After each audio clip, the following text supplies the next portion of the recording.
I saw an email on my husband's iPad that the hot water in his apartment building was shutting down temporarily for repairs. We haven't lived in that apartment in over a decade, and now, my husband's the one swimming in hot water. My husband is on a trip with one of our sons and his brother to go visit their mother. I was cleaning up the den when an email notification popped up on his iPad. It was an email from an apartment complex saying that they were going to be temporarily closing down the hot water for repairs. It was sent from one of those automatic senders that you can't reply to. It was addressed to my husband with his first and last name. The thing is, we own our house. We haven't rented in over 10 years. And even then, it wasn't our place. There's no service in upstate New York, where my husband's headed. I tried to send him a picture of the email, but it wouldn't go through. I called him and spoke to him for a bit. The service was choppy, but I managed to explain to him about the email. Basically, all he said was that it must be a mistake and they had the wrong email. We weren't able to speak much before the call dropped. If it was the wrong email, how would they have his first and last name all spelled correctly? For context, his first name is somewhat common, but our last name isn't, especially in this area. There weren't any other emails from this sender or about this apartment complex in my husband's emails, but he is also the kind who clears out his inbox as he gets messages. I sent a message to the apartment complex telling them that I think my husband was on their email list by mistake, but I just got an automatic email sent back saying that they were out of the office until October 20th.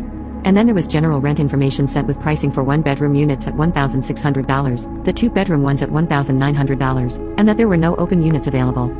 There was no unit number on the email, but the complex is about 15 minutes away from our house, so I went and drove by, which I guess might be a little crazy. I didn't see anything. It's not like I knew what to expect. It's just a group of buildings with less than 100 apartments in all. I don't have any reason to mistrust my husband other than this weird email that gives me a strange feeling in the pit of my stomach, as well as this general feeling of paranoia that he's just been bored with me. I've been feeling this way for a little while, but he insists I'm imagining it and that he's happy. We still do things together. He still tells me he loves me. I just feel like he doesn't have as much fun with me as he used to. It's like he looks for reasons to be out of the house or do things specifically with the boys instead of doing things with the whole family. It's not like it's something that bothers me every day. It's just something that I think about when I'm feeling insecure or paranoid, like in a situation like this where he gets an email from random apartment complexes. Anyway, I don't know exactly what advice I'm looking for. I know the advice I would have from one of my friends would be to just talk to him, but I really can't do that until he comes home on Saturday, which is a really long time for me to sit with my intrusive thoughts. The email wasn't a phishing scam. It was a legitimate email from the email address on the apartment complex's website. All of the information included in the email letterhead matched the information on the apartment complex's website.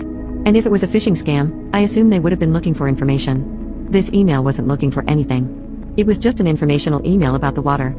Update 1. My best friend called the emergency maintenance number and said that she was a delivery driver who had over $100 worth of food for my husband, but said that he had forgotten to fill in his apartment number. The guy didn't speak English very well, but after she repeated herself a few times, he eventually gave us an apartment number. When she got his apartment number from the maintenance man, both of us went over to the apartment, and my friend knocked. A girl answered from the bell camera. My friend said she was there looking for Adam.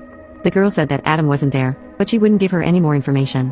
When we left, I could see her looking at us from the apartment window. I tried to call my husband 1,000 times yesterday, but nothing went through. The few times the call did pick up, the service was so bad you could barely hear anything.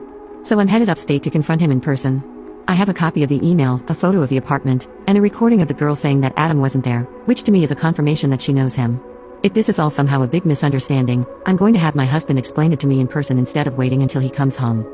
Update 2. I'm writing this from a hotel room. I went to confront my husband. He knew the minute my car pulled up what was going on. He came outside to meet me, and the first thing he said was, "Did you go to the apartment?" And I told him, "Yeah." So then he said, "So I guess we have to have a talk." I again said, "Yeah." I'm not going to get into the exact details.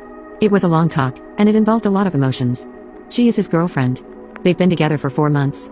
She is under the impression that we are separated and going through the divorce process. His family wasn't aware of this. His brother and mother, who were there, were horrified. I'm sorry I couldn't say more.